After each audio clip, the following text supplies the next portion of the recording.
નમો ભગવતે વાસુદેવાય.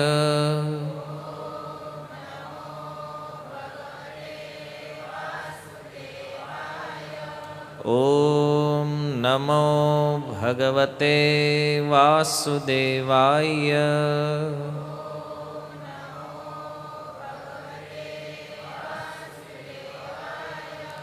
ઓમ નમો ભગવતે વાસુદેવાય.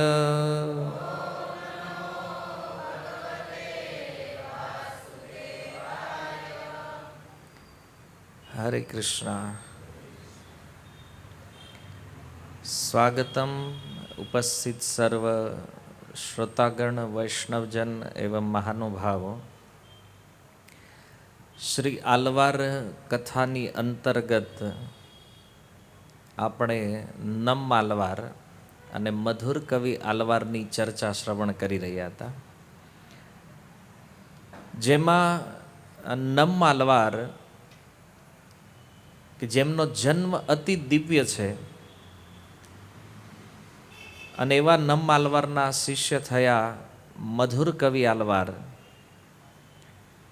અને આ બંને આલવારોએ જે સુંદર પ્રેમ ભક્તિનું પ્રકાશન કર્યું છે અને સાથે ગુરુ તત્વ જે છે, ગુરુની સેવા કેવી રીતે કરી શકાય એનું સુંદર ઉદાહરણ મધુર કવિ આલવાર જે છે એમણે પોતાના જીવનથી પ્રદર્શિત કર્યું.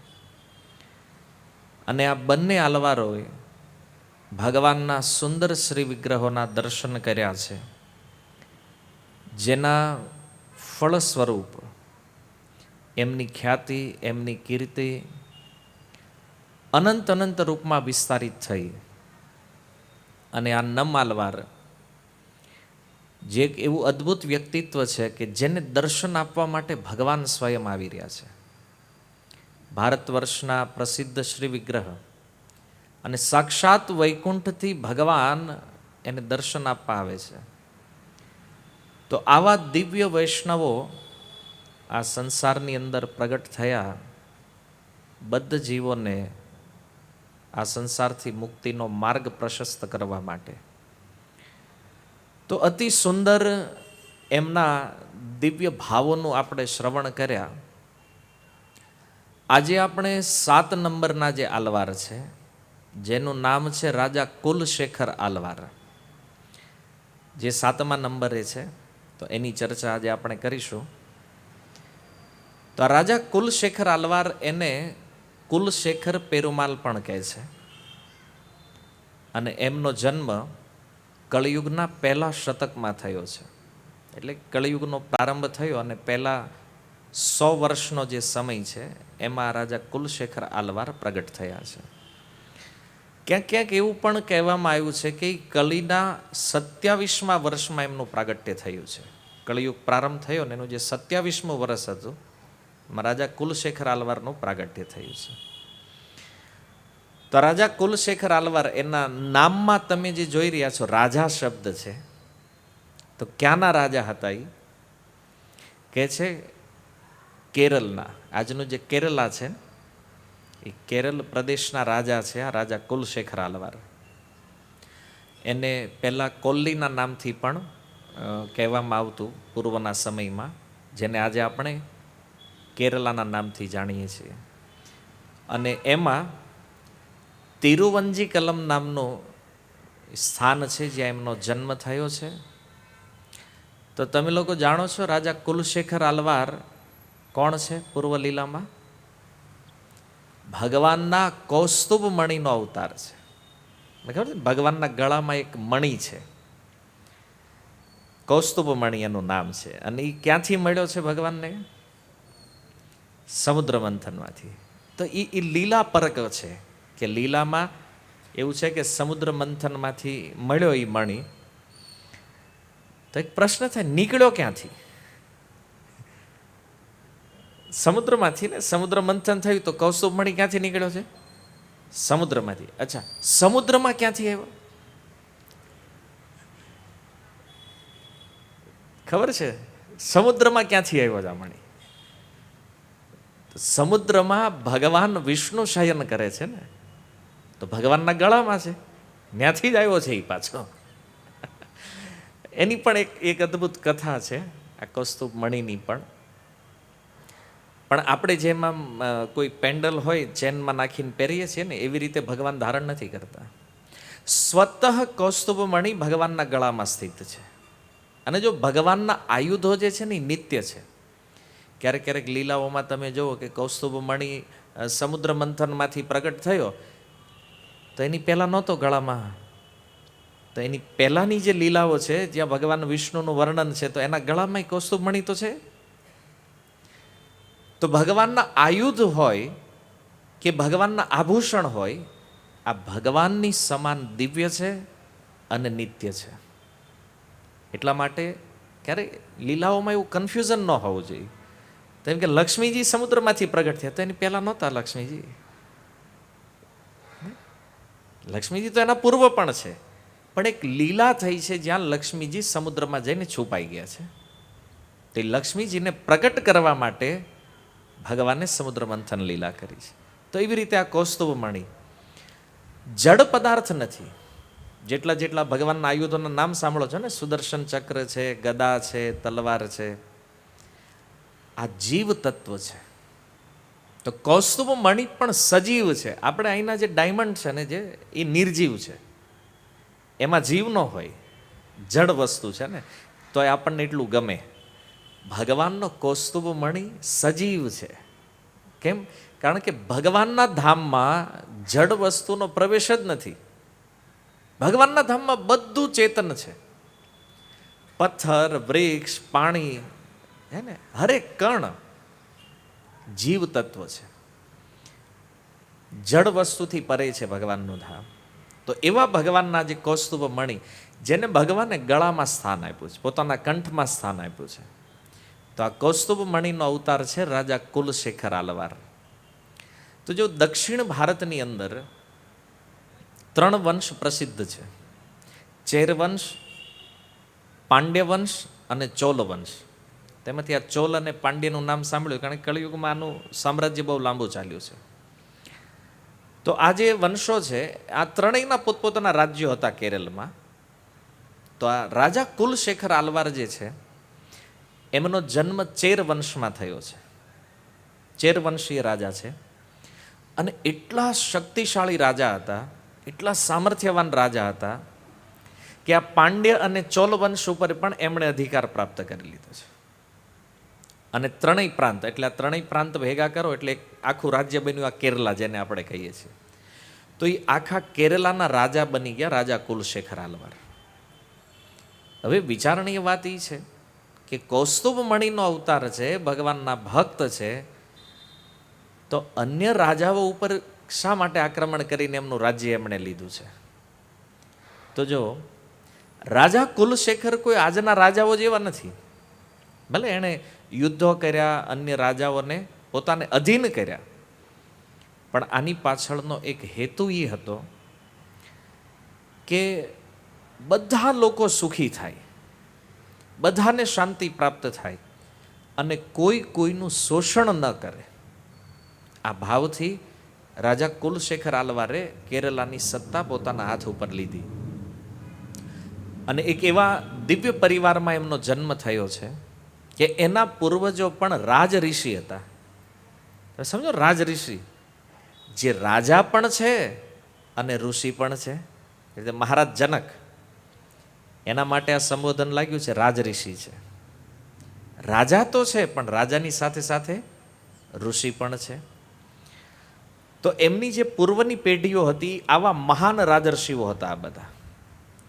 અને અનંત શયન નામના સ્થાનમાં એક મંદિર છે, અને ત્યાંના જે ભગવાન છે એનું નામ તમે જાણો. આ ભગવાન બહુ પ્રસિદ્ધ છે. પહેલાં નહોતા, પણ એના દરવાજા ખોલ્યા ને પછી બહુ પ્રસિદ્ધ થઈ ગયા. તો અનંત શયન એટલે કે ભગવાન પદ્મનાભ. પદ્મનાભ સ્વામીનું નામ સાંભળ્યું છે ને? હા, એ બધાએ સાંભળ્યું છે. તો પદ્મનાભ એટલા માટે છે નામ કે જેની નાભીથી એક કમળ નીકળ્યું છે, અને જે કમળ ઉપર બ્રહ્માજીનો જન્મ થયો છે. તો એ ભગવાનનું નામ છે પદ્મનાભ. તો એ પદ્મનાભ સ્વામીનું જે મંદિર છે એ આ રાજાઓની અંતર્ગત છે. જે રાજા કુલશેખર આલવારનો પરિવાર જે છે ને, એ ત્યાંની સેવા પૂજા આ લોકો કરી રહ્યા છે. અને એવો અદ્ભુત આ વંશ છે જેમણે એટલી સુંદર ભક્તિ કરી છે કે આજે એમને ત્યાં આવા મહાન ભક્તનું પ્રાગટ્ય થયું છે. જો કોઈ પરિવારમાં ભગવાન કે એના ભક્ત પ્રગટ થાય ને, તો એટલું સમજો કે એના પૂર્વજોની ભક્તિ પણ એટલી મહાન રહી છે, એટલી શ્રેષ્ઠ રહી છે, હે ને? નહીતર કોઈ સામાન્ય વ્યક્તિઓના ઘરે ક્યારેય ભગવાન પ્રગટ થતા નથી. આવા કોઈ મહાન વ્યક્તિત્વ, તો આવા શુદ્ધ ભક્તો પણ એવા પરિવારોની ચોઈસ કરે છે. તો રાજા કુલશેખર આલવાર આ અનંત શેષ નાગ ઉપર શયન કરવાવાળા ભગવાન અનંત પદ્મનાભ જે છે, આવા સ્થાનની અંદર એ પ્રગટ થયા છે. અને આ ભગવાનના નામથી શહેરનું નામ થયું છે તિરુઅનંતપુરમ. આજે તિરુવંતપુરમ કહે છે કોઈ, એનો અસલી શબ્દ છે તિરુઅનંતપુરમ, જ્યાં અનંત ભગવાન પદ્મનાભ સ્વામી છે. પછી અંગ્રેજો આવ્યા આપણા દેશમાં, એટલે એણે પછી ત્રિવેન્દ્રમ કરી નાખ્યું. એની પહેલાં ત્રાવણકોર હતું નામ, પછી થયું ત્રિવેન્દ્રમ. અત્યારે ત્રિવેન્દ્રમથી તમે ઓળખો છો એ સ્થાનને. તો આ રાજાઓ જે હતા, રાજા કુલશેખર આલવારના જે પૂર્વજો છે, એ ક્યારેય પોતાને રાજા નહોતા માનતા. જેમ રાજઋષિ જનક જે છે એ પોતાને રાજા નથી માનતા, પણ આ લોકો ભગવાનના મંત્રીના રૂપમાં કાર્ય કરતા. કે આ અનંત પદ્મનાભ સ્વામી જે છે ને, એ કેરલાના રાજા છે અને અમે બધા એના મંત્રીઓ છીએ, એના સેવક છીએ. વિચાર કરો, રાજા છે છતાં કેવો ભાવ છે. આજ નાનો એવો સરપંચ હાથમાં નથી રહેતો, બોલો. તમે જોવો છો ને, ગામડામાં કોઈને સીટ મળી જાય ને તો એ એટલો ઉપર હાલતો હોય. રાજાઓનું જીવન કેવું હોવું જોઈએ? રાજા પ્રજાના સેવક છે અને ભગવાનના પ્રતિનિધિ છે. તો કોઈ જ્યારે રાજાની સીટ ઉપર બેસે છે, કોઈ લીડરની સીટ ઉપર બેસે છે, કોઈ અધિકારી બને છે ને, તો એ સેવક છે, પ્રજાનો પણ અને ભગવાનનો પણ. અને એ પ્રજાને ત્યારે જ સુખી કરી શકે જો એ પોતાને ભગવાનનો સેવક માની અને જો સેવા કરે, તો જ પ્રજાની સાચી સેવા થશે. કારણ કે એ જોશે કે કેરલા રાજ્ય જે છે એ કોનું છે? પદ્મનાભ સ્વામીનું. આમ તો આખી દુનિયા જ ભગવાનની છે અને દુનિયાનું સંચાલન રાજાઓ કરે છે, એટલે એને ભૂપતિ કહેવામાં આવે છે. ભૂ માને ભૂમિ, પતિ જેના સ્વામી છે. તો અસલી સ્વામી ભગવાન છે, રાજાઓ ભગવાનના પ્રતિનિધિ છે. એટલા માટે પહેલાના સમયમાં રાજાઓને ભગવાનની સમાન માનવામાં આવતા, ભગવાનના પ્રતિનિધિ તરીકે. અને રાજાઓ માનતા હતા કે નહીં, અમે ભગવાનના પ્રતિનિધિ, આ રાજ્ય અમારું નથી. અને એટલા માટે જ્યારે રાજ્ય છોડવાનું આવતું ને, એને કષ્ટ, એ તો વાટે રહેતા ક્યારે અહીંથી મુક્ત થાય ને અહીંથી નીકળી જાય. અને આજકાલ સમસ્યા એ છે કે સીટ મળે ને પછી છોડવી નથી કોઈને. ઉંમર થઈ જાય તોય લોકો સીટ નથી છોડવા માગતા. સીટ કળયુગમાં બહુ ખતરનાક વસ્તુ છે. પહેલાના સમયમાં એવું નહોતું.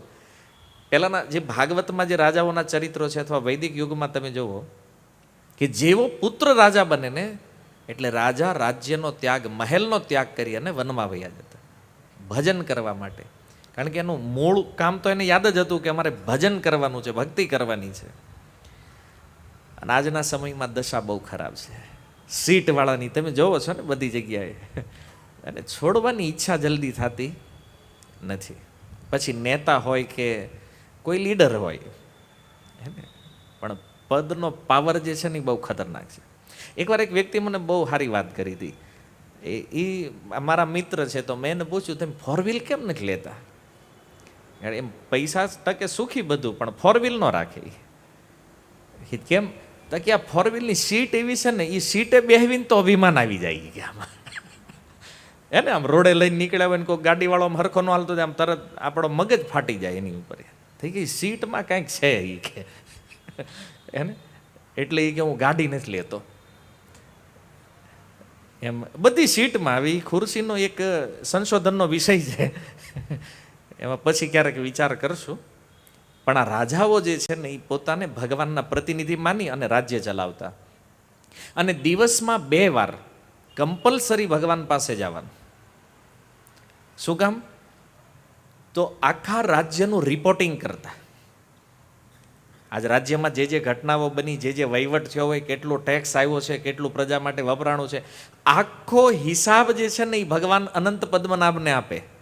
એની સામે બોલે આખું સરવૈયું કે જો પ્રભુ આજે આટલું આટલું થયું છે, કારણ કે રાજ્ય તમારું છે, તમને દેખાડવું પડે ને. તો જો ઇસ્કોનની અંદર આ સિસ્ટમ છે, તમે લોકો કદાચ મંગળા આરતીમાં ગયા હોય તો તમને ખ્યાલ હશે કે આખા દિવસમાં જેટલું કલેક્શન થાય, જેટલું ડોનેશન આવે, જેટલું બુક વિતરણ થાય, એ બધું સવારે મંગળા આરતી થાય એ પછી ભગવાનને રિપોર્ટિંગ કરવામાં આવે કે આજે આ ભક્તએ આટલી બુક વિતરણ કરી છે, આ ભક્ત આટલું ડોનેશન લાવ્યા છે. હરેક રિપોર્ટ ભગવાનને આપવામાં આવે છે ને. અને આ સિસ્ટમ બહુ સારી છે, કારણ કે આનાથી શું થાય ખબર? આપણને એ અભિમાન ક્યારેય ન થાય કે આ મંદિર મારું છે. સમજાયું? કારણ કે એ ભગવાનનું છે, માલિકી છે. અને આ સિસ્ટમ ઘરમાં પણ લાગુ પાડી શકાય. આપણે તમે ઘરે રોજ કમાવશો, રોજ જે કાંઈ થયું ને એ રિપોર્ટિંગ આપો ભગવાનને કે પ્રભુ આજે અમે આટલો ધંધો કર્યો છે, એમાંથી આટલો ખર્ચો થયો છે, આ બચ્યું છે ને આ અમે કર્યું છે, આટલું બાળકો માટે ખર્ચ કર્યો છે, આટલું તમારી સેવામાં આપ્યું છે. રિપોર્ટિંગ કરવું જોઈએ ભગવાનને. તો એનાથી ભાવ બને કે પ્રભુ આ જે છે ને એ બધું તમારું છે, હું તમારો સેવક છું. દાસ ભાવ જે છે ને આમાં જળવાય રહે. નહીતર તો એમાં થાય બોસ આપણે જ છીએ ને, હે ને. ઘરમાં ભલે ગોર નીતાઈ જગન્નાથજી હોય ભગવાન, પણ એવું લાગે બોસ છીએ આપણે. તો આ રિપોર્ટિંગ કરો. આ રાજાઓ 2 વાર કરતા, તેમ 1 વાર કરે, કારણ કે આપણી પાસે એવડો હિસાબ નથી પાછો રાજા જેવડો. આપણે થોડું એવું છે 200-500 હજારનું જે હોય. પણ ભગવાન સાથે વાત કરવાની એક ટેકનિક, સંબંધ બનાવવાની એક ટેકનિક છે. અને જો આનાથી ભગવાનના શ્રી વિગ્રહમાં આપણો એક સંબંધ બને છે. ભગવાન પણ માને છે. અને તમે એવું ક્યારેય નહીં વિચાર કરો કે ભગવાન નથી સાંભળતા. સર્વતો પાણીપાદમ ભગવદ્ ગીતાની અંદર જે છે, ભગવાનના કાન, આંખ બધું આખા વિશ્વમાં ફેલાયેલું છે. તમે જે સ્થાનમાં રહીને ભગવાનને જે કહેવા માંગો છો ને એ બધું જ સાંભળે છે. તમને કદાચ એવું હોય કે આપણે આમ મંદિરે જઈને વિગ્રહની સામે ઊભા રહીને કે નહીં, અહીંયા બેઠા બેઠા બોલો તોય વૈકુંઠમાં સાંભળે, હે ને. અંગાની યસ્ય સકલેન્દ્રિય વૃત્તિ મંતી. ભગવાન તો ભગવાન છે. અને ઘણીવાર લોકોને આ ખબર નથી રહેતી, એટલે એ કે નહીં હવે મંદિરે જાઉં તો એ પ્રાર્થના કરવી છે. અહીં બેઠા બેઠા બોલો, હે ને. બધી દિશાઓમાં ભગવાન છે. હરિવ્યાપક સર્વત્ર સમાન. ભગવાન સમાન રૂપથી વ્યાપ્ત છે આ વિશ્વમાં. એના વગરનું કોઈ સ્થાન નથી આ જગતમાં. અને બધેથી સાંભળે છે. એટલે પ્રાર્થના. પણ જો વૈષ્ણવો વિગ્રહમાં એક વિશેષ રૂપથી જોવે છે ભગવાનને, તો આપણા ઘરના જે શ્રી વિગ્રહ છે ને એ પણ આપણા માટે એક વિશેષ છે, આપણા ઘરના માલિકી છે. અને આવો ભાવ આવે ને તો ક્યારેય નહીં થાય કે આ ઘર મારું છે, કે આ ઘરના સભ્યો મારા છે. એમાં આસક્તિ થાય જ નહીં. કેમ? પછી ભાવ બદલી જશે. આ બધા ભગવાનના છે, આ બધું ભગવાનનું છે. ઈશાવાસ્યમ ઇદમ સર્વમ, હે ને. આ મૂળ બનશે ત્યારે. તો આ થવું જરૂરી છે, ચેતનામાં આવવું જરૂરી છે. નહીં તો મારું મારું જે છે ને અનંત જન્મોથી થયું છે ને, હું અને મારું, આપણે આમાં હલવાણા છીએ. જુઓ, ગીતામાં ભગવાને બહુ સુંદર વાત કરી છે. 3.27 ભગવાને કીધું ને કે પ્રકૃતિ ક્રિયમાણાની ગુણકર્માણી સર્વશ અહંકાર વિમુઢાત્મા કરતા અહમિતિ મન્યતે. આપણે માની લીધું છે કે હું આ શરીર છું અને કર્મનો કરતા હું છું. ભગવાને બહુ સારો શબ્દ આવ્યો, મન્યતે. આપણે માની લીધું છે, છીએ નહીં. આત્મા ભગવાનનો શુદ્ધ અંશ છે, એને કોઈ મતલબ નથી શરીરો સાથે કે આ કર્મો સાથે, કાંઈ જ લેવા દેવા નથી. પણ એની માન્યતાના કારણે અહીંયા ફસાણા છે. સૌથી પહેલું અજ્ઞાની છે કે હું શરીર છું, અને બીજું અજ્ઞાની છે કે શરીર મારું છે.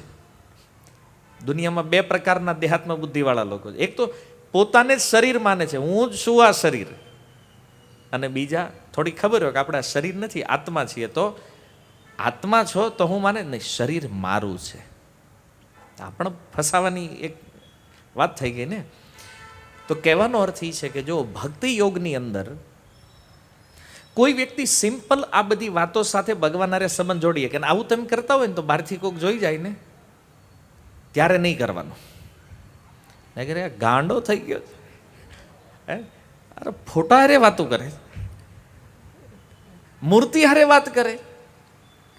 અને જેટલા જેટલા જોઈ લે ને તમને આ તમારા સગા સંબંધી મિત્ર સ્નેહીઓ કે આ ગાંડો થયો છે, અને આવડા જ્યારે એમ કે ના ગાંડો થયો છે, સમજી લેવાનું ભગવાનની કૃપા ચાલુ.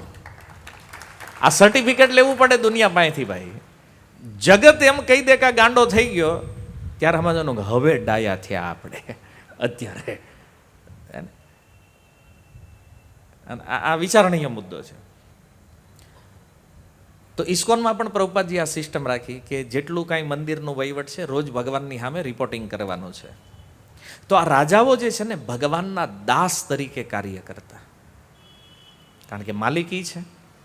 તો આનાથી આપણા નામ પાછળ જે દાસ લાગ્યું છે ને, દાસ વાસ્તવમાં ચરિતાર્થ થશે કે નહીં આપણે કૃષ્ણના દાસ છીએ. આ એક મૂળ બનાવવો પડશે, આ ભાવ. તો જેવી રીતે આપણે માની લીધું હું આ શરીર છું, કેમ? કારણ કે અનંત જન્મોથી આપણો એ વિચાર છે હું આ શરીર છું, એટલે જ આપણને દેહાત્મા બુદ્ધિ થઈ. એ પણ માનેલું છે આપણે. તો જો માનેલી વસ્તુ જે છે ને એને ગમે ત્યારે બદલી શકાય. તો હવે તમે એ માનવા માંડો કે હું કૃષ્ણનો છું અને કૃષ્ણ મારા છે, તો માન્યતા ધીમે ધીમે ચેન્જ થઈ જશે. આ ભાવ લાવવો પડશે ને, પણ આપણે માનતા નથી. તકલીફ એમાં છે. આ મૂળ ચેન્જ કરવાનો છે. હું કૃષ્ણનો છું અને કૃષ્ણ મારા છે. રૂપ ગોસ્વામી ભક્તિ રસામૃત સિંધુમાં આ જ મૂળની વાત કરે છે. કારણ કે આ આવી જાય ને, એકવાર માની લીધું કે હું ભગવાનનો છું, એટલે ઓલી માન્યતા ધીમે ધીમે તૂટતી જશે અને આ દ્રઢ થતી જશે. એમ સંસાર ધીરે ધીરે છૂટતો જશે અને કૃષ્ણ પકડમાં આવતા જશે. તો આ રીતે કોઈ વ્યક્તિ પોતાને શ્રેષ્ઠ દાસ તરીકે સિદ્ધ કરી શકે. આ માન્યતા બદલવી પડશે. એટલા માટે આ સ્મરણ કરવું જરૂરી છે. પ્રતિદિન માઇન્ડની અંદર આવવું જોઈએ કે હું કૃષ્ણનો છું અને કૃષ્ણ મારા છે. તો આવા પરિવારની અંદર રાજા કુલશેખર આલવારનો જન્મ થયો છે. એમના પિતાનું નામ છે દૃઢવ્રત. જેવા નામ છે એવા જ એના ગુણ છે. વ્રતોમાં દ્રઢ છે. એમને કોઈ સંતાન નહોતું, એટલે એમણે ભગવાન અનંત પદ્મનાભને પ્રાર્થના કરી કે પ્રભુ મારે કોઈ પુત્ર નથી, કોઈ સંતાન નથી, તો તમે કૃપા કરીને તમે મને પુત્ર આપો. તો ભગવાનની કૃપાથી જ આ પુત્રનો જન્મ થયો છે, જે આ વંશના સૌથી શ્રેષ્ઠ ભક્ત સિદ્ધ થવાના છે. તો ભગવાનની કૃપાથી રાજા કુલશેખર આલવારનો જન્મ થયો, અને જન્મ થતાની સાથે જ એમને બધી શિક્ષાઓ આપવામાં આવી જે કાંઈ જરૂરી છે એક રાજકુમારને, કારણ કે એ ફ્યુચરનો રાજા છે ને. કારણ કે શીલ પ્રભુપાદ કહે છે કે ટ્રેનિંગ વગર કોઈ વ્યક્તિ યોગ્ય રાજા બની શકે નહીં. એટલા માટે તમે જો પહેલાના સમયમાં રાજાનો પુત્ર રાજા બને, આ લોકોને આજે ગમતું નથી. આ ઠીક નથી યાર, રાજાનો પુત્ર રાજા. પણ જો એ રાજાનો પુત્ર રાજા બનતો ને તો એને પણ એક યોગ્ય ટ્રેનિંગ આપવામાં આવતી કે એ એવો યોગ્ય રાજા બને જેનાથી પ્રજાનું સારી રીતે પાલન કરી શકે. એક રાજાની અંદર શું ગુણ હોવા જોઈએ આની ટ્રેનિંગ થતી. એવું નહોતું કે રાજાનો દીકરો એટલે એને બેહારી દો. યદિ યોગ્ય નથી તો એને સિંહાસન પણ આપવામાં આવતું નહીં. આ તો હમણાં કળિયુગમાં થોડાક રાજાઓ આમ તેમ થઈ ગયા આડાવાળા, થોડાક લાઈન લેન્થ વિખાઈ ગઈ એની, એટલે આપણને એવું લાગે કે રાજા હોય એ બધા ખરાબ જ હોય. જો પૂર્વના સમયમાં વૈદિક યુગમાં પ્રત્યેક રાજા પ્રાય ભગવાનના ભક્ત હતા અને પ્રજાનું પાલન ભગવાનની સેવા સમજીને કરતા. તમે જો આજના રાજાઓમાં ટ્રેનિંગ નથી, એટલે આ બધો પ્રોબ્લેમ છે. કારણ કે આજે કોઈ પણ વ્યક્તિ યોગ્યતા હોય ન હોય, એનામાં ગુણ હોય ન હોય, વોટિંગ સિસ્ટમ છે ને. વોટિંગના આધારે કોઈ પણ વ્યક્તિ ચોર હોય તો એ રાજા બની શકે. આજ સારા લોકોને આગળ વધવું મુશ્કેલ છે, ચોર જલ્દી પહોંચી જાય. કેમ? ટ્રેનિંગ નથી. પણ જો એવા કોઈ ઇન્સ્ટિટ્યૂટ પણ નથી બન્યા કે કમસે કમ હાલો જેને નેતા બનવું છે એનું કંઈક ટ્રેનિંગ સેન્ટર ખોલો, ભાઈ એનું કંઈક કોચિંગ સેન્ટર ખોલો, અને એની આવી કથાઓ સંભળાવી જોઈએ કે જેનાથી એને ખબર પડે કે રાજા કેવો હોવો જોઈએ. પણ આજે સિસ્ટમ જ નથી. રાજા બન્યા પછી એને ખબર ન હોય કે મારે કરવાનું, ત્યાં તો એ ઉતરી જાય પાછો. જ્યાં સુધી એને ખબર પડે કે આપણે કરવાનું શું છે તેને રિટાયર થવાનો સમય આવી જાય. પણ જો ભક્ત રાજા હોય ને તો એની પ્રજા સુખી હોય, અને અભક્ત રાજા છે ને તો એમાં તો દુઃખ છે. રાજાએ જોયું કે પુત્રની અંદર લક્ષણ તો બહુ સારા છે અને રાજા પણ આ સારો બનશે, તો એને બધી જ ટ્રેનિંગ આપવામાં આવી જે એક રાજા માટે જરૂરી હતી. રાજા પણ ખુશ થયા, અને જ્યારે રાજા કુલશેખર આલવાર યુવાન થયા તો એને રાજ્ય સોંપી, અને આ રાજા દ્રઢવ્રત જે છે એણે નક્કી કર્યું કે હવે હું વનમાં વયો જાઉં. એને જુઓ, આ એની પરંપરા હતી કે પુત્ર જેવો સિંહાસન ઉપર આવે એટલે પિતા ઘરે જ નીકળી જાય. કેટલી સુંદર પરંપરા હતી આ વૈદિક યુગમાં. કોઈ એટેચમેન્ટ નહીં, કોઈ આસક્તિ નહીં, ટાઈમ આવ્યો એટલે નીકળી જવાનું. આ છે વર્ણાશ્રમ વ્યવસ્થા. આજે 80-90 વર્ષના થાય તો એ નીકળતા નથી, પછી કે દુઃખી થાય છે તે થાવ જ. આપણે કંઈ મૂકવું જ નથી તો પછી તો એનો અંત તો દુઃખ જ છે. જુઓ, વર્ણાશ્રમ વ્યવસ્થામાં 25 વર્ષ સુધી બ્રહ્મચર્ય આશ્રમમાં રહેતા, 25 વર્ષ ગૃહસ્થ આશ્રમ, અને 51મું વર્ષ જેવું ચાલુ થાય એટલે સીધા વનમાં. પછી એક જ ઉદ્દેશ્ય રહેતો, કેવલ ભગવાનની પ્રાપ્તિ. અને એટલા માટે આ રાજાઓને ઋષિ કહેવામાં આવ્યા. આ રાજ ઋષિ છે. પણ આજકાલ આસક્તિ એવી બની જાય ને, છોડવું બહુ મુશ્કેલ થઈ જાય. હારું નેતાઓ ન છોડે એ વાત તો આપણને સમજાય, પણ ક્યારેક પરિવારના વડીલો નથી છોડતા. ચાલો એ સમજાય કે પરિવારમાં આસક્તિ છે, ભાઈ એવું લાગે કે દીકરાઓ કંઈક ઊંધું ન મારે, એમ કે મને બુદ્ધિ છે ને મેં સામ્રાજ્ય ઊભું કર્યું છે તો કંઈક વયું ન જાય, ધ્યાન રાખવી ઘરે રહીને, એ એકવાર સમજાય. પણ આ મંદિર નથી છોડતા એનું શું કારણ? આમાં ક્યાંય એના બાપનું કાંઈ છે લેવા દેવાનું? છોડવાની જ વાત જવા દો, એની હાટું પાછા કોર્ટે ચડી ગયા છે. હે ને, મંદિર તો સાર્વજનિક વસ્તુ છે, જાહેર વસ્તુ છે ને. તમારો ટાઈમ છે તેમ નીકળી જાવ, કોઈક બીજો આવશે. આ તમારું જ નથી ને, ભગવાનનું છે. નથી છોડતા અને લડાઈઓ કરે છે. થાય છે કે નહીં? તો આ કળિયુગની કરામત જોવો તમે. આ સમસ્યા છે. ન્યાય મારી તો મારું મંદિર છે તો મરી જવાનો છે આમ. એને આ બહુ મોટું દુઃખ છે, એમ કે લોકો કથા નથી સાંભળતા ને. પ્રોબ્લેમ એટલા માટે છે. તો રાજાએ પરંપરા અનુસાર નિર્ણય કર્યો કે હવે આ પુત્ર રાજા બન્યો છે તો મારે રાજ્યનો ત્યાગ કરવો જોઈએ. અને આ રાજાઓ એ દિવસની રાહ જોતા કે કેદી પુત્ર સિંહાસને આવે અને આપણે અહીંથી રિટાયર થાય. જો કે કળિયુગમાં વન તો વધ્યા નથી, તો એમ થાય કે જવું ક્યાં? તો આ મંદિરો જ છે આપણો આશ્રય. કે ભાઈ તમે ઘરમાંથી નિવૃત્ત થયા, ધંધામાંથી નિવૃત્ત થયા તો ભગવાનની સેવામાં લાગો. પ્રચારની સેવા છે, મંદિરોની અંદર ઘણી બધી સેવા છે. આ કામમાં સમય આપણે આપવો જોઈએ, આમાં વ્યસ્ત રહેવું જોઈએ. અત્યારના જે 51માં જે જવાવાળા છે ને એના માટેની આ વાત છે. એટલે ઘરવાળાને એમ થાય સારું હાલો આ નડતા જ નથી ઘરે, હે ને, એ ઘરે જ નીકળે પેલું સન્માન બનેલું રહે. અને હકીકત છે આ 51 પછી જેને જેને બધું સેટલમેન્ટ થઈ ગયું છે ને, ઘરે કાંઈ માથાકૂટ નથી, એ બધાએ આ વાનપ્રસ્થ જીવનમાં ભગવાનની સેવામાં લાગવું જોઈએ. અને એ કરે નહીં પછી કે છોકરા હેરાન કરે છે, ઓયલા હેરાન કરે છે, તો એ થાશો, બીજો આનો કોઈ ઉકેલ નથી ભાઈ. હે ને, આસક્તિ છે તો દુઃખ રહેવાનું છે. તો રાજા કુલશેખર જ્યારે સિંહાસન ઉપર આવ્યા તો એમના પિતા વનમાં ગયા, અને આ રાજા બહુ સુંદર સ્વભાવવાળા રાજા બન્યા છે. આસપાસના જેટલા રાજાઓ હતા, આ પાંડ્ય અને ચોલ વંશ, આ બંનેને પોતાને અધીન કરી લીધા. પણ કેવી રીતે? તો કે છે એના રાજ્યમાં કોઈ પ્રજા દુઃખી નહીં. પાંડ્ય વંશના હોય, ચોલ વંશની કે ચેર વંશ, એકદમ પ્રજા રામ રાજ્ય જેવો અનુભવ કરે છે. અને ધર્મ અનુસાર રાજા કુલશેખર આલવાર રાજ્ય કરી રહ્યા છે, ધર્મ નીતિ પ્રમાણે. જો આમના રાજ્યની એક ખાસ વિશેષતા શું હતી ખબર? જે નિર્બળ લોકો હોય એ પોતાને શક્તિશાળી સમજતા. શું કામ? તો કે આપણી વાહે રાજા ઊભા છે. હે ને, રાજ્યમાં નિર્બળને એ પાવર હતો કે અમારી વાહે રાજાનું સંરક્ષણ છે. અને જે શક્તિશાળી હતા ને, મતલબ જે પાવરફુલ હતા, એ ક્યારેય શક્તિ પ્રદર્શન નહોતા કરતા. કેમ? એને ખબર હતી કે રાજાની આપણી ઉપર નજર છે. બેલેન્સ બધું એમ, કોઈ દુઃખી નહીં, શક્તિ પાવરવાળોય દુઃખી નહીં અને નિર્બળ પણ દુઃખી નહીં. કારણ કે બેયને રાજાનું, એકને પ્રોટેક્શન છે, એકને ભાઈ છે, જેના કારણે એને રાજ્યનું એવું બેલેન્સ અને બધી જગ્યાએ સુખ. કારણ કે કોઈ કોઈનું શોષણ કરે નહીં, કોઈ કોઈનો નિરાદર કરે નહીં, અને બધા વ્યક્તિ પરમ સુખી, બધા નિયમોનું પાલન કરતા. રાજા એકવાર કીધું આ નિયમ છે એટલે બધા જ ફોલો કરે. પાવરફુલ હોય એ તે, નિર્બળ હોય એ પણ.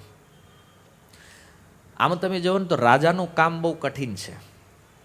આમ તમે ખાલી વાર્તાઓમાં રાજા સાંભળ્યા છે.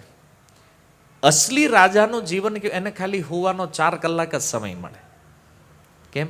તો એના માટે કમ્પ્લીટ એવો નિયમ છે કે 4 કલાક રાજાએ કોઈ પણ આધ્યાત્મિક કાર્યમાં વિતાવવાના હોય છે. 4 કલાક કમ્પ્લીટ. કથા શ્રવણ કરવું, શાસ્ત્ર સાંભળવું, આના માટે. બાકીના સમયમાં એણે રાજ્યનો કારભાર જોવાનો છે, પ્રજાના જે કાંઈ સમસ્યાઓ છે એનું સમાધાન.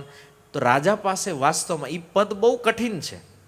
એમાં આપણને લાગે નહીં, રાજાને તો જલસા હોય કે ભાઈ, એવું ન હોય. એકવાર સીટ ઉપર જાવ તો ખબર પડે, સુવા માટે ખાલી 4 કલાક મળે સમય. આવું કઠિન જીવન છે. પણ કોના માટે આ બધું કરે છે? પ્રજા માટે. તો આ રાજા કુલશેખર આલવાર પ્રજાને સુખી કરવામાં એટલા વ્યસ્ત થઈ ગયા કે આધ્યાત્મિક કામ માટે એને સમય નહોતો મળતો. પણ એના જીવનમાં એક ઘટના એવી બની કે એક ઘટનાએ એનું જીવન આખું પરિવર્તન કરી નાખ્યું.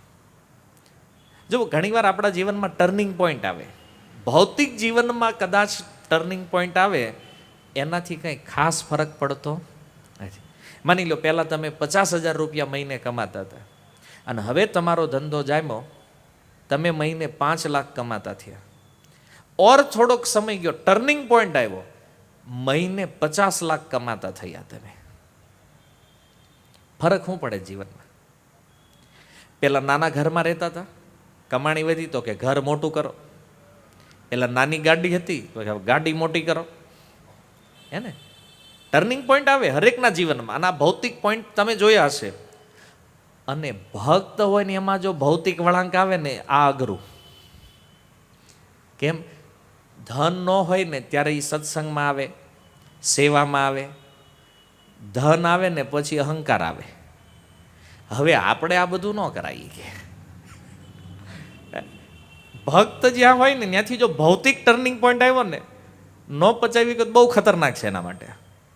સત્સંગ છૂટી જાય ભાઈ, ભજન છૂટી જાય જો ન પચાવીએ ને આ વળાંકને. તો બાકી ભૌતિક વળાંક આવે કોઈના જીવનમાં. આજે માની લો સામાન્ય વ્યક્તિ છે, કાલ કરોડપતિ થઈ ગયો, પણ ફરક શું છે? આજે નાના ભોગ કરતો હતો, પછી મોટા ભોગ કરશે. આનાથી જીવનમાં કોઈ લાભ નથી, પણ હાનિ નિશ્ચિત છે. પણ આધ્યાત્મિક વળાંક જે છે, આધ્યાત્મિક ટર્નિંગ પોઈન્ટ જે છે ને, એ જીવનમાં એવો મહત્વપૂર્ણ છે કે એ તમારા જીવનની દિશા બદલી નાખે છે. હે ને? ક્યારેક અમે જો ઘણીવાર બહુ મોટા ધની લોકો જ્યારે ભક્ત બને ને, તો એ એવું કહેવો, પ્રભુ સારું થયું કે આ મળ્યું અમને. એ કહેવો અમે એ કે ક્યાં હળીને મરવાના હતા. એ આવું એ લોકો કહે છે કે આ ભક્તિમાં આટલું સુખ છે, આટલો આનંદ છે. અરે અમે કોઈ દી આ વિચાર જ નહોતી કે આવો અમને વિચાર જ નહોતો આવ્યો ભજન કરાય. બોલો.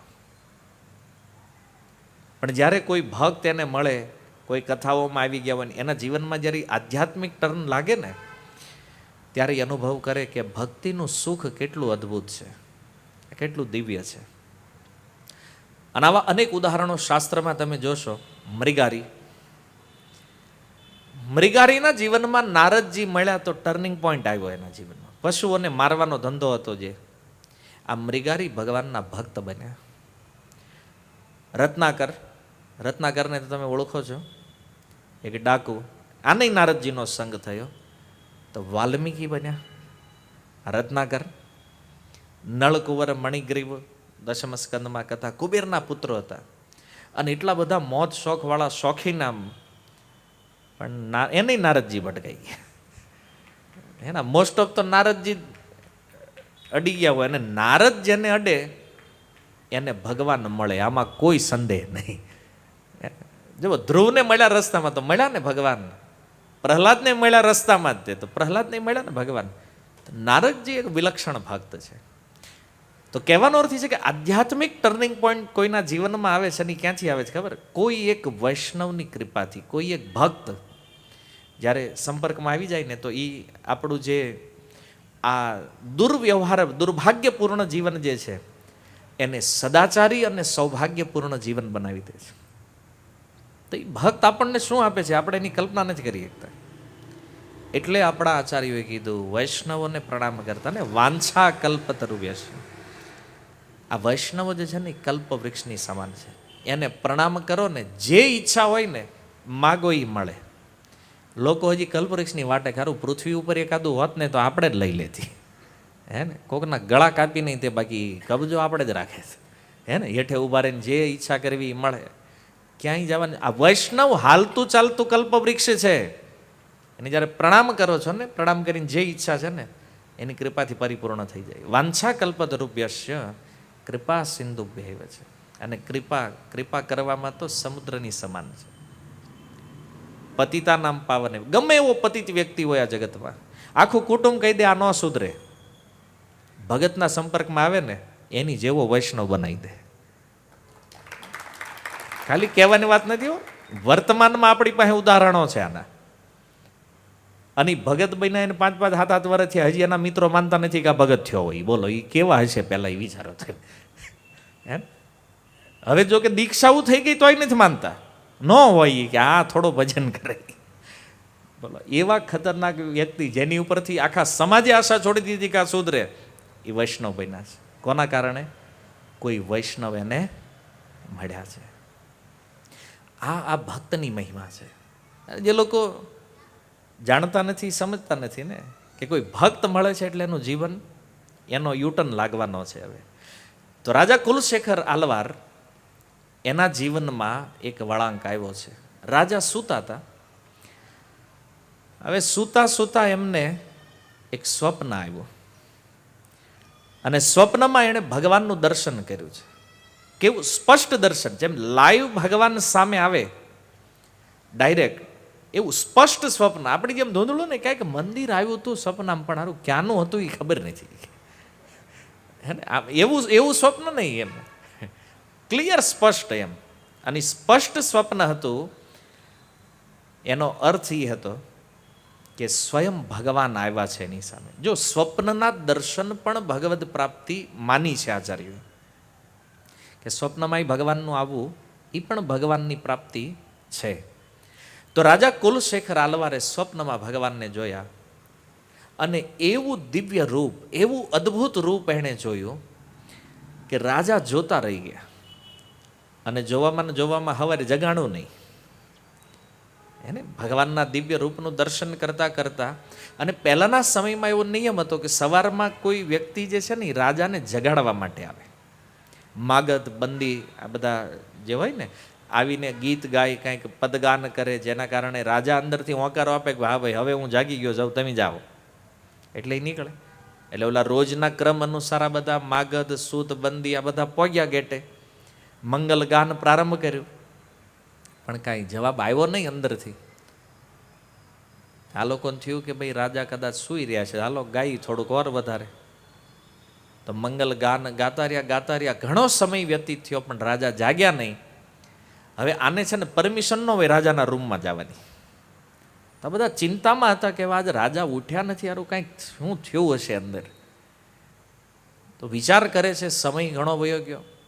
તો નક્કી કર્યું કાંઈ નહીં, હાલો પ્રોટોકોલ તોડો થઈ, બીજું હું. અને અંદર આવ્યા રૂમમાં. અંદર આવ્યું ને જોયું તો રાજા સૂતા છે. આમ તો કાંઈ ઘટના બીજી બની હોય એવું લાગતું નથી, પણ સૂતા છે ને જગાડ્યા રાજાને.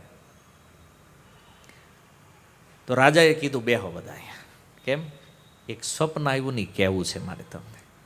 અને ક્યારેક ક્યારેક સારું સ્વપ્ન હોય ને તો આપણને એમ થાય કે આપણે કોકને કહીએ એને, બાકી આમ ખરાબ સ્વપ્ન તો આપણે નથી કહેતા કોઈ એને. સ્વપ્નમાં વાહે કોક પડ્યું હોય એને આમ જીવ ઉપર આવી ગયું હોય તો આવા સ્વપ્ન આપણે જલ્દી કોઈને કહેતા નથી એમ. પણ આમ સારા સારા સ્વપ્ન હોય તો એમ થાય કે આની ડિસ્કશન કંઈક કરીએ આપણે. તો 4 અવસ્થાઓ ભગવદ્ ગીતામાં છે. આદિ શંકરાચાર્ય ભગવાન પણ કહે છે જાગ્રત, સ્વપ્ન, સુષુપ્ત અને તુરીય 4 અવસ્થાઓ છે. જાગ્રત એટલે અત્યારે જે આપણે જાગી રહ્યા છીએ. એક છે સ્વપ્ન અવસ્થા, સ્વપ્ન જેમાં આપણે સૂતા હોઈએ અને કંઈક અલગ સૃષ્ટિને જોઈએ છીએ આપણે, સ્વપ્ન સૃષ્ટિ જેને કહે છે. અને ત્રીજી છે સુષુપ્ત. સુષુપ્તનો અર્થ છે ઊંઘ. સ્વપ્ન ન હોય અને તમે સૂતા છો, આ અવસ્થાને કહેવાય સુષુપ્ત અવસ્થા. નિદ્રા છે, સ્વપ્ન નથી.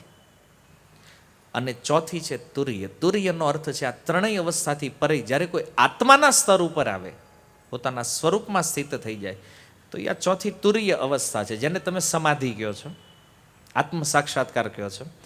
તો આત્માના સ્તરે તો આ 4 અવસ્થામાં કોઈ જીવ હોઈ શકે આ સંસારમાં.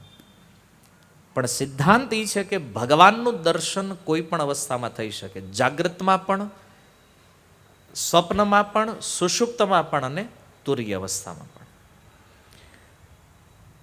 તો જો આનું પણ એક વિજ્ઞાન છે. 3 અવસ્થાઓ કેમ છે? કારણ કે શરીર 3 છે, સ્થૂળ, સૂક્ષ્મ અને કારણ. જાગૃત અવસ્થા સ્થૂળ શરીરની છે, સ્વપ્ન અવસ્થા જે છે ને એ સૂક્ષ્મ શરીરની છે, અને સુષુપ્ત અવસ્થા જે છે ને એ કારણ શરીરની છે. કારણ શરીર શું છે? તો જો મનથી પરે બુદ્ધિ છે અને બુદ્ધિથી પરે અજ્ઞાન છે. બુદ્ધિથી પરે આપણે વિચારી નથી શકતા ને આપણે બુદ્ધિથી પરે કાંઈ જાણતાય નથી. એ જે અજ્ઞાન, જેને કોઈ પ્રકૃતિ કહે છે, જેને સ્વભાવ કહો છો, એ વસ્તુ વાસ્તવમાં છે કારણ શરીર. અને નિદ્રા જે છે ને, અજ્ઞાનનો ગુણ ગીતામાં ભગવાને કીધું છે ને, અજ્ઞાન જે છે ને એનો ગુણ નિદ્રા છે. અને એટલા માટે આ કારણ શરીર જે છે ને એ સ્થિતિમાં આપણે નિદ્રા લઈએ છીએ. આ અવસ્થાઓ છે 3 શરીરની. અને આ 3 શરીરમાં આત્માબદ્ધ છે. તો એનું દર્શન થાય તુરીય સમાધિની અવસ્થામાં. તો આ 4 અવસ્થાઓ હોય છે. અધ્યાત્મવાદીઓ આવું માને છે, રિયલ પણ છે. તો ભગવાનનું દર્શન આ 4માંથી કોઈ પણ અવસ્થાઓમાં સંભવ છે. તો રાજા સેવકોને એ ભગવાનના અદ્ભુત દર્શનનું વર્ણન કરી રહ્યા છે કે મેં સ્વપ્નમાં કેવા ભગવાનને જોયા છે. એનું વર્ણન એ સેવકોને જ્યારે કહી રહ્યા છે. અને આ એના જીવનનો ટર્નિંગ પોઈન્ટ છે કે ભગવાનનું સુંદર વર્ણન કર્યું. અને એ દિવસ પછી આ રાજા કુલશેખર આલવાર જેવા હતા ને એવા રહ્યા નહીં. પછી મતલબ જે રાજાનો ભાવ હતો ને એ રહ્યો નહીં એનામાં. રાજકાજમાં મન લાગતું નથી અને ધીમે ધીમે ભક્તિમાં જોર વધતું ગયું. ફૂલ ટાઈમ ભજનમાં વધતો ગયો અને રાજ્યનો કારભાર આપી દીધો મંત્રીઓને કે રાજ્ય બધું તમે સંભાળો, હવે મને બહુ પૂછપરછ કરવાની નહીં આમાં તમારે. અને મંત્રીઓ આજની જેવા નહોતા કે રાજા આપે ને ખાઈ જાય બધું પાછા. હે ને? આ તો એકદમ નિષ્ઠાવાન સેવકો હતા. અને રાજાએ મંત્રીને કીધું હવે તમારે તમારી રીતે નિર્ણય લઈ લેવાનો, બહુ બધું મને છે ને પૂછવાનું નહીં, કારણ કે હવે મને બહુ ડિસ્ટર્બ ન કરતા. કારણ કે એના મનમાં જે ભગવાનનું સ્વપ્નમાં દર્શન કર્યું છે ને, આ ભગવાનને પામવાની ઈચ્છા જાગૃત થઈ ગઈ. અને તમે જુઓ ભક્તિ લાગે ને પછી અમથું ધંધામાં મન ઓછું થતું જાય. ધીમે આ નિયમ છે ઘણાને, એમ આમ જ વાંધો છે એ કે આ તમે ભક્તિ કરાવો એનો વાંધો નથી, પણ આ ધંધો માઇનસ થાય છે એનું શું? પણ એને કેમ સમજાવવો ભાઈ કે જે એકવાર ભગવાનના નામરૂપ ગુણ લીલાને ચાખી લે એને પછી સંસારમાં કોઈ સ્વાદ રહેતો, આમાં ટેસ્ટ આવે નહીં ભાઈ. હે ને? સ્ટ્રોબેરી જ્યુસ પીવે લીમડાનો હું કામ માગે પછી ભાઈ? સીધી આમ ઉદાહરણ એટલા માટે આપું છું કે આપણે તાનથી વિશેષ તો પીધું જ નથી. હું એમ કહું અમૃત તો હવે એ આપણે ટેસ્ટ કર્યો જ નથી એટલે એનું કેમ એક્ઝામ્પલ દેવું? એને આપણે આમાં સમજીએ એમ કે ભાઈ લીમડાનું રોજ મળતું હોય અને પછી માનો એક દિવસ તમે એને સ્ટ્રોબેરી જ્યુસ ટેસ્ટ કરાવો પછી લીમડો માગે કોઈ દી. એમ જેને ભગવાનમાં એકવાર કોઈ પણ રીતે જેને ભગવાનમાં પ્રીતિ થઈને એકવાર એ પછી સંસારમાં એનું મન લાગતું પછી ઓલા બીજા ચિંતા કરે ખારું આ ધંધાની નહીં પડી હોય એમ ભગવાન હારે જેનો તાર જોડાઈ ગયો છે એને પછી શું બિઝનેસ કરીને કરવાના છે. તો રાજાએ પણ ધીરે ધીરે ધીરે ધીરે રાજ કામકાજ ઓછું અને ભજન વધતું ગયું. ભગવાનને પામવાની તીવ્રતા એટલી થઈ જેમ ભાગવતમાં સુખદેવજી કે તીવ્રેણ ભક્તિ યોગે ન યજેત પુરુષમ પરમ. અને આ તીવ્રતા જ્યારે ભક્તિમાં આવે ને ત્યારે જ ભક્તિની અસલી મજા પ્રારંભ થાય. તીવ્રતા વગેરે મજા નથી. ઘણા એમ કે 10-15 વર્ષ થઈ ગયા માળા મજા નથી આવતી. સ્પીડ વધારે, સ્પીડ શેની? માળાની નહીં, તીવ્રતા, લાલસા ભગવાનને પામવાની. કમસે કમ હું તમને એક એક્ઝામ્પલ આપું કે નવો મોબાઈલ આવે, કોઈ આઈફોનનું નવું મોડલ આવે અને એને લેવાની આજના યુથમાં જે લાલસા છે ને આવી ભગવાનમાં હોવી જોઈએ પામવાની. આપણે ભૌતિક જગતમાં એટલે ઉદાહરણ આ જ લેવા પડે. આપણે સમજે કોઈ વસ્તુ આપણા મગજમાં એકવાર આવી ગઈ કે આ લેવી છે અને લેવાની જે તીવ્રતા આવે છે અને જ્યાં સુધી આપણા ઘરે આપણા ખિસ્સામાં કે આપણી અલમારી સુધી ન આવે ત્યાં સુધીની જે આપણી તીવ્રતા હોય ને આ તીવ્રતા હેમાં હોવી જોઈએ? ભક્તિમાં. પણ ઓલામાં વસ્તુ આવે ને પછી તીવ્રતા વહી જાય. જ્યારે ભગવાનમાં જેવા નજીક આવો ને તીવ્રતાની સ્પીડ ઓર વધતી જાય. અને આ જ એકમાત્ર ઉપાય છે ભગવાનને પામવાનો. તો રાજા કુલશેખરને પણ ઈચ્છા માંડી પ્રબળ થવા. તો હવે એક વસ્તુ છે કે જેને આધ્યાત્મિક જીવનમાં પ્રોગ્રેસ કરવી છે ને એના માટે દીક્ષા એક મહત્વપૂર્ણ પોઈન્ટ છે. દીક્ષા થવી જરૂરી. અને અત્યાર સુધી જે આલવારોની કથા સાંભળી બધાની દીક્ષાઓ થઈ છે. ભગવાને એમના દૂત વૈકુંઠમાં જે છે વિશ્વક્સેન એને કીધું કે તમે જાઓ અને આને પંચ સંસ્કાર દીક્ષા આપો. ઠાકોર ભક્તિ વિનોદ કહે છે કે આપણી ગૌડીય પરંપરામાં પણ પંચ સંસ્કાર વિધિ છે દીક્ષાની. નામ આપો, મંત્ર આપો, તિલક, તુલસી, આ બધું જે છે ને એ 5 વસ્તુ કમ્પલસરી છે. એને કહેવાય પંચ સંસ્કાર દીક્ષા. તો શ્રી સંપ્રદાયના જે સિદ્ધાંતો છે એનું જ્ઞાન થઈ ગયું એમને. વિશ્વક્સેને જ્યારે દીક્ષા આપી એને તો રાજા કુલશેખર આલવારને શ્રી પરંપરાની જે કાંઈ સિદ્ધાંત માળા છે એનું પૂર્ણ જ્ઞાન પ્રાપ્ત થયું. અને હવે સંસારને જોવાની રીત બદલી એની. કેવી રીતે રીત બદલી? કે ભગવાનમાં જેમ જેમ એનું મન લાગવા માંડ્યું એમાં સંસારના જે લોકો હતા ને એને પાગલ લાગવા માંડ્યા બધા. એ કે આ ગાંડા છે અને આ ગાંડાની વચમાં મારે રહેવાનું. શું કામ ગાંડા લાગે? કે આ બધા અનર્થોથી ભરેલા કામ, ક્રોધ, લોભ, મોહ, મદ, માત્સર્ય અને આવા ગાંડાની વચ્ચે મારે રહેવાનું. એને શોક થા, દુઃખ લાગતું એને કે આવા પાગલોની વચ્ચે ભગવાને મને શું કામ રાખ્યો છે.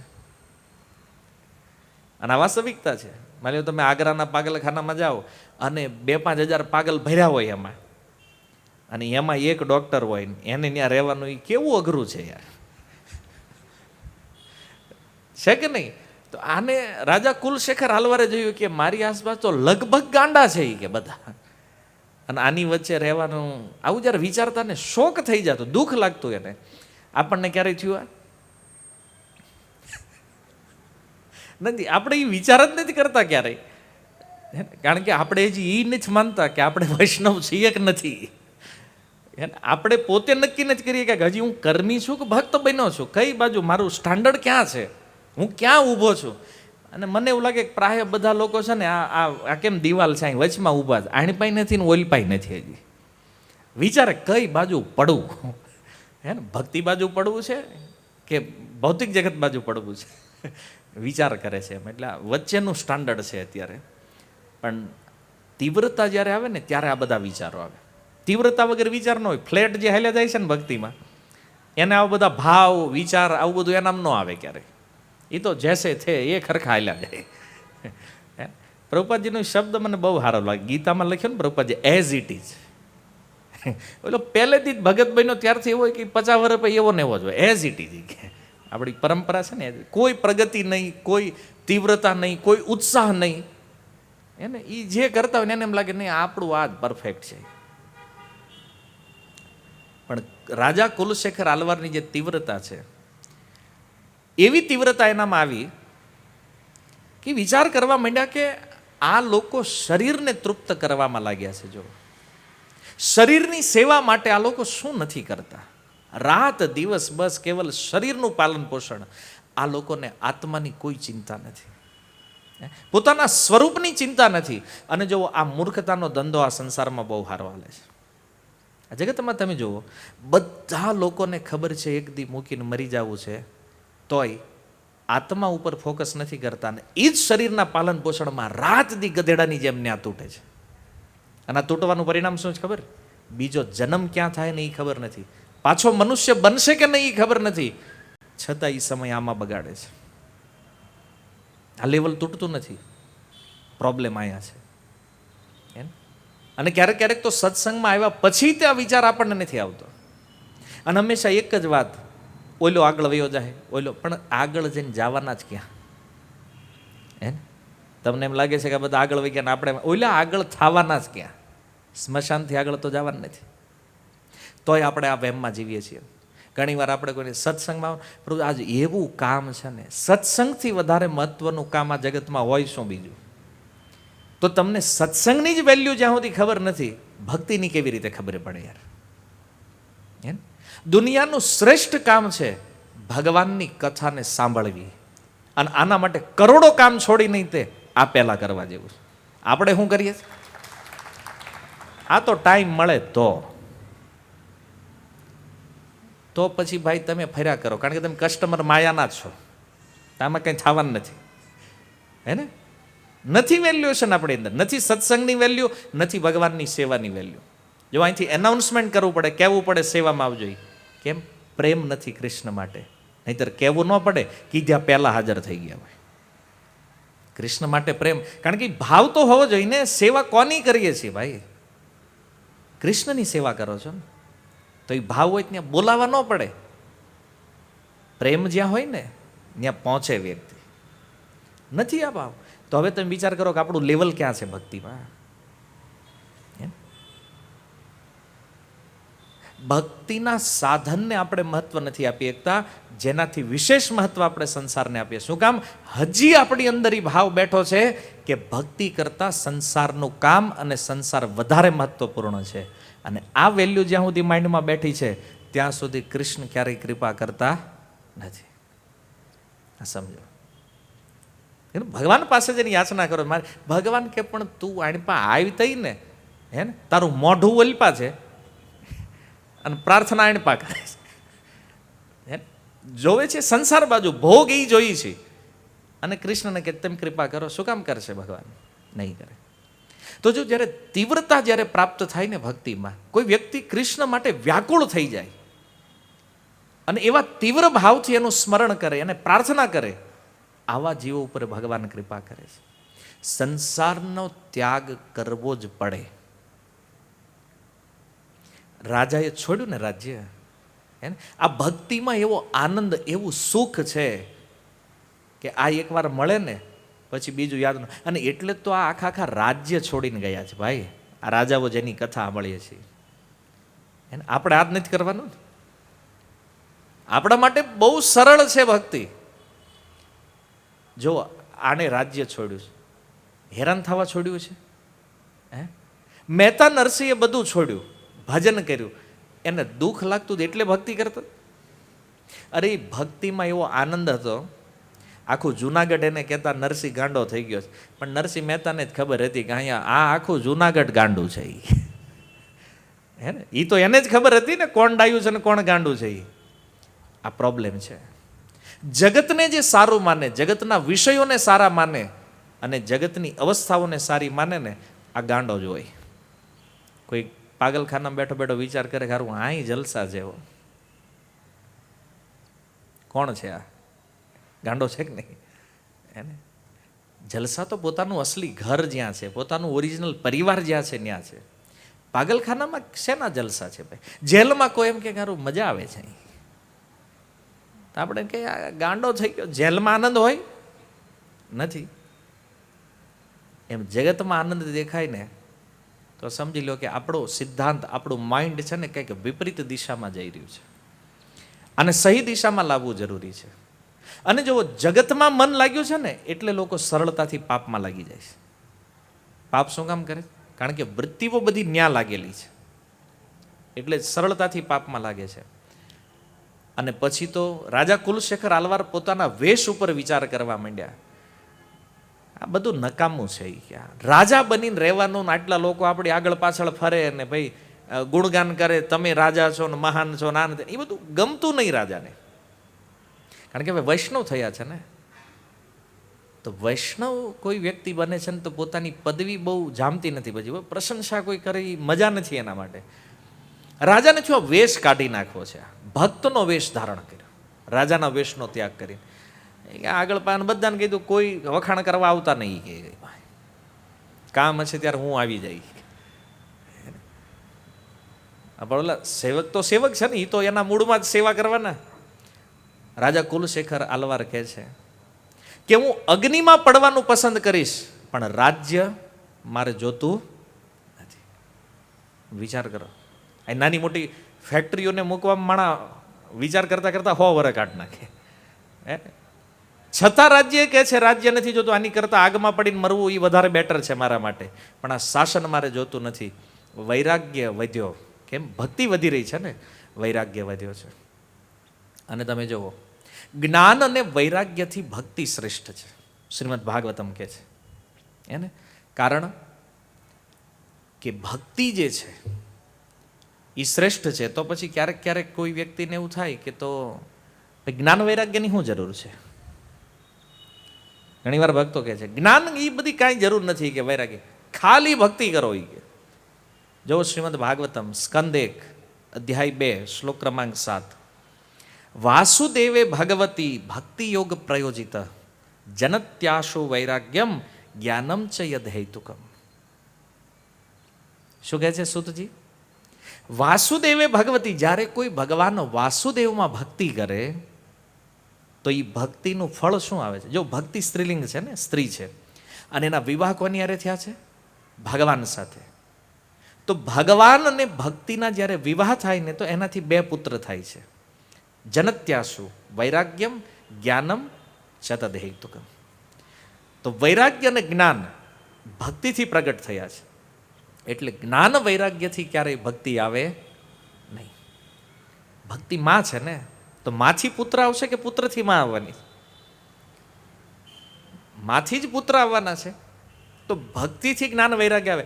પણ માની લો કોઈ એમ કે અમે ભક્તિ નથી કરતા અને જ્ઞાન વૈરાગ્ય આવી ગયું છે, તેનું શું થાય? ટકે નહીં, હે ને, વયું જઈએ. જ્ઞાન હોય કે વૈરાગ્ય હોય એ ટકે નહીં ભક્તિ વગર. એટલા માટે વિચારણીય સિદ્ધાંત છે, ભક્તિ મુખ્ય છે. ભક્તિથી ઉત્પન્ન જ્ઞાન વૈરાગ્ય જે છે ને એ ભક્તિનું પોષણ કરે છે. પુત્ર માની સેવા કરશે ને તો આ ભક્તિનું પોષણ કરશે જ્ઞાન વૈરાગ્ય. તો રાજાને ભક્તિ દ્વારા વૈરાગ્ય પ્રાપ્ત થયો છે. એટલે આ બોલો કોરો વૈરાગ્ય નથી ખાલી કે આમ ભજન કરતા ને ઉભરો આવી ગયો, હાલો બધું છોડીને લાગી જવું છે. લાગી તો જાય, પછી પાછા એવા ભાગી જાય ગોત્યા ન જડે પછી. કેમ? કારણ કે એ આપણી ભાષામાં કહેવાય ને ઉભરો થોડી, અને ઉભરો આવ્યો છે તો એ બેહવાનો એ નક્કી છે. રાજાને વિભીષણની વાત યાદ આવી કે ભગવાન રામ માટે એણે લંકાનો ત્યાગ કરી દીધો. જો વિભીષણે પણ રાજ્યનો ત્યાગ કર્યો છે ભગવાનની ભક્તિ માટે, ભગવાન માટે થઈ, તો પછી રાજા કુલશેખર આલવાર વિચારે હું શા માટે આ રાજ્યની પાછળ લાગ્યો છું? મારે પણ આ રાજ્ય છોડીને શ્રીરંગમ વયું જવું છે, અને ત્યાં જઈ હું ભગવાન રંગનાથજીની સેવા કરીશ. શ્રીરંગમમાં મને વૈષ્ણવોનો સંગ મળશે, ભક્તોનો સંગ મળશે. તમે એક વિચાર કરો, આ જગતમાં લોકો પદવી લેતા હોય, કોઈ ડૉક્ટર બને, એન્જિનિયર બને, કોઈ PhD કરે, તો બધાને એમ થાય ને આપણે એક પદ લીધું છે, એક લેવલ ઉપર છીએ. શ્રેષ્ઠ પદ આ જગતમાં કયું છે ખબર? વૈષ્ણવ બનવું. તમે જો ભક્ત બન્યા છો ને તો આ વિશ્વની સૌથી શ્રેષ્ઠ પદવી છે. અને આ પદવી જેને મળી ગઈ ને એને પછી બીજી કોઈ લેવાની જરૂર પડતી નથી. સૌથી શ્રેષ્ઠ પદ છે આ જગતમાં વૈષ્ણવ બનવું. કેમ? હવે આગળની કથા સાંભળો. કે વિચાર તો થયો શ્રીરંગમ જઈને ભજન કરવું છે, ભક્તોની સંગતિમાં રહેવું છે, પણ મૂળ સિદ્ધાંત એ છે કે રાજા કુલશેખર આલવારને ભગવાનના શરણમાં રહેવામાં એટલી રુચિ નહોતી, એને ભગવાનના ભક્તોના શરણમાં રહેવાનો ભાવ હતો. કે હું શ્રીરંગમ એટલે નહીં જાઉં રંગનાથજી મળશે, મારે શ્રીરંગમ એટલે જવું છે ત્યાં મને એના ભક્તો મળવાના છે. અને આ તીર્થમાં જવાનો અસલી ભાવ છે. આજકાલ લોકોને કહેવું પડે તમે વૃંદાવન આવો તમને આ મંદિરે દર્શન થશે ને ઓલા મંદિરે, એને શું દર્શન કરવાના છે? અસલી વાત એ છે યાત્રામાં તીર્થોમાં જવાની કે ત્યાં વૈષ્ણવોની સંગતિ મળે. અને આનાથી શ્રેષ્ઠ આ જગતમાં બીજું કાંઈ નથી. પણ શ્રીમદ ભાગવતમમાં કહે છે ભગવાન ઉદ્ધવને કે સૌથી શ્રેષ્ઠ છે આ જગતમાં મનુષ્ય જન્મ મળવો, દુર્લભમ માનુષમ જન્મ, અને તત્રાપી દુર્લભ, એનાથી પણ દુર્લભ શું છે ખબર? કે એ મનુષ્ય જીવનમાં વૈષ્ણવોની સંગતિ મળી જાય. આ એના કરતાં પણ વિશેષ દુર્લભ છે ભગવાનના ભક્તની સંગતિ. અને એ તો ધામમાં મળે, કારણ કે ધામમાં તો ભક્ત જ ભક્ત. એટલે રાજા કુલશેખર આલવાર વિચાર કરે છે મારે શ્રીરંગમ જવું છે, ત્યાં ભક્તોની સંગતિ મળશે. અને ભક્તના શરણમાં રહેવું ને આ વૈષ્ણવ સિદ્ધાંત છે. આજકાલ તમે જુઓ લોકો ભગવાનના મંદિરોમાં વધારે દોડાદોડી કરે છે, ભક્તમાં ભાવ નથી. ભગવાન પાસે જાય છે ભક્તને એવોઇડ કરીને. તમારી ભક્તિ ક્યારેય ભગવાન સ્વીકાર કરવાના નથી લખી. આજે એને ડાયરેક્ટ દોડ ચાલુ કરી છે ને, પોગી જાવું અમે ડાયરેક્ટ, આ વચ્ચેવાળાને કાઢ નાખવું કે બધા. ભગવાન કહે તો તું પહોંચવાનો જ નથી. ગુરુદ્રોહી અને ગુરુ અવજ્ઞા કરવાવાળા વ્યક્તિને ભગવાન ક્યારેય શરણ આપતા નથી. આ સિદ્ધાંત છે. પણ નથી સમજતા લોકોને, નહીં આપણે જરૂર જ નથી. એટલે કે આ તો તમારા શિક્ષા ગુરુ હતા નહીં, હવે ક્યાં જરૂર છે? હવે એ તો એને કરતા મને વધારે ખબર પડવા માંડી છે. આ કલી ચેલાઓના આ ધંધા છે અત્યારે. પછી આખા ગામમાં ભટકતા હોય પૂછવા અમારી પ્રોગ્રેસ કેમ નથી થતી? તારી ક્યારેય નથી થવાની ભાઈ, કોઈ દી. આ જન્મમાં તો નહીં જ. તું ફૂલ સ્ટોપ લગે. જેને વૈષ્ણવોમાં પ્રેમ નથી ને ભક્તમાં, તમારી પ્રગતિમાં ફૂલ સ્ટોપ લાગી ગયું છે, લખી લેજો હંમેશા માટે. તો વિચારો, જેણે પોતાના ગુરુ, શિક્ષા ગુરુઓ, દીક્ષા ગુરુઓના અપરાધ કર્યા છે, આનો કોણ ઉદ્ધાર કરવાનો? ક્યારેય નહીં થઈ. અને ઓલાને એમ ડાયરેક્ટ પગી જવું, ભગવાન પણ નહીં સ્વીકાર કરે, એ તિરસ્કાર કરી દે. કોની શરણમાં જશો બધા? એને નથી વાંચતા ને શાસ્ત્ર, સિદ્ધાંત નથી સમજતા, વાત મગજમાં ઘૂસતી નથી. કપિલ ભગવાન કહે છે મંદિરમાં શ્રી વિગ્રહની પૂજા કરતા હોય, ભગવાનના વિગ્રહમાં ગમે એવો પ્રેમ બતાવતા હોય, પણ જો એની શ્રદ્ધા વૈષ્ણવોમાં નથી તો રાખમાં હવન કરવાની સમાન છે આ પદ્ધતિ એની. શ્રીમદ ભાગવતમ કપિલ દેવહૂતિ સંવત વાંચો ભાગવતમાં. એને ભક્ત જે છે ને એ મૂળ છે ભક્તિ યોગનું. ભગવાનની એટલી વેલ્યુ નથી એટલી એના કરતાં વિશેષ એના ભક્તોની છે. આ છે ભક્તિ યોગ. એને ભાગવતમાં અનેક શ્લોકો છે આના વિશે. ભક્તને છોડીને કોઈ વસ્તુ ભગવાન ક્યારેય સ્વીકાર કરવાના નથી. કોઈને એમ લાગતું અમારા ઘરે અર્ચા વિગ્રહ છે, મારે કોઈની જરૂર નથી, હું ગુમાવ્યા કરતું. ભગવાન તને ગુમાવાના છે એ 84 લાખમાં, તું ગુમાવ્યા આરતી નથી. વિગ્રહમાં પ્રેમ છે પણ વૈષ્ણવમાં નથી, બધું જ શૂન્ય થઈ જાય છે. આ ભાગવત સિદ્ધાંત છે. અને ચૈતન્ય મહાપ્રભુ કહે છે, સ્વીકાર કર્યો છે મહાપ્રભુએ આ વાત કે કોઈ એક વૈષ્ણવની શ્રદ્ધા અને નિષ્કપટ ભાવથી જો કોઈ સેવા કરે, કોઈ એક ભક્તની સેવા કરે છે, કેવી રીતે? શ્રદ્ધાથી અને નિષ્કપટ ભાવથી. તો મહાપ્રભુ કહે છે ભગવાન કૃષ્ણની સેવા 1000 વર્ષ કરવાથી જે લાભ પ્રાપ્ત થાય એ એક વૈષ્ણવની સેવા કરવાથી તરત પ્રાપ્ત થઈ જાય. ચૈતન્ય દેવનો સિદ્ધાંત છે. જો ભક્તોની મહિમા ક્યાં છે અને આપણે શું માનીએ છીએ? આપણે એને ભગત માનવા તૈયાર નથી યાર. એને સેવા તો બહુ દૂરની વાત છે. કારણ કે હરેક વસ્તુ આપણે આપણા મન બુદ્ધિ જે કળિયુગી જે કચરાવાળું છે ને એનાથી માપવાની ટ્રાય કરીએ છીએ બધા. પણ કોઈ ગુરુની નિશ્રામાં બેસીને જ્યારે શાસ્ત્રોના તલસ્પર્શી અધ્યયન કરશો ને ત્યારે સિદ્ધાંત સમજાય. પ્રગતિનો માર્ગ ક્યાંથી? ભક્તિમાં આગળ વધવું કોઈ અઘરું નથી.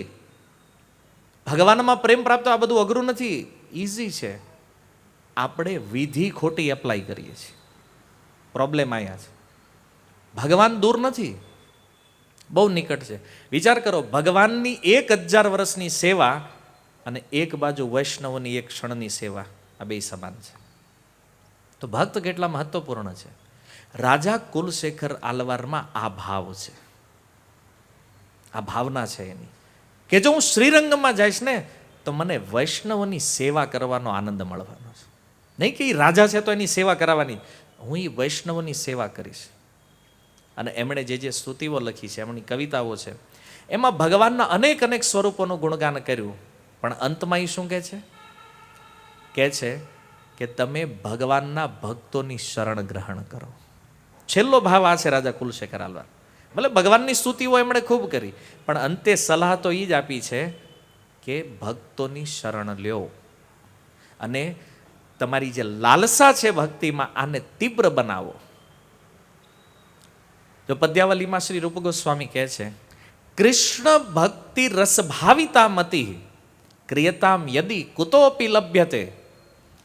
કહે છે ક્યાંય પણ જો કૃષ્ણ ભાવના ભાવિત રસમતીવાળા વૈષ્ણવની સંગતિ મળે ને તો આ જગતમાં દુર્લભ છે. આને ક્યારેય નહીં છોડો. કેમ? આ જગતમાં જો જ્ઞાન અઘરું નથી. આજ ગૂગલ ખોલી લ્યો ને, દુનિયાભરની વસ્તુ મળી જાય તમને. અંદર જે સર્ચ કરો એ બધું મળે છે. એમાં જ્ઞાનની કમી નથી વિશ્વમાં, અને જ્ઞાનીઓની પણ કમી નથી, હે ને? વૈરાગીઓની કમી નથી આ જગતમાં.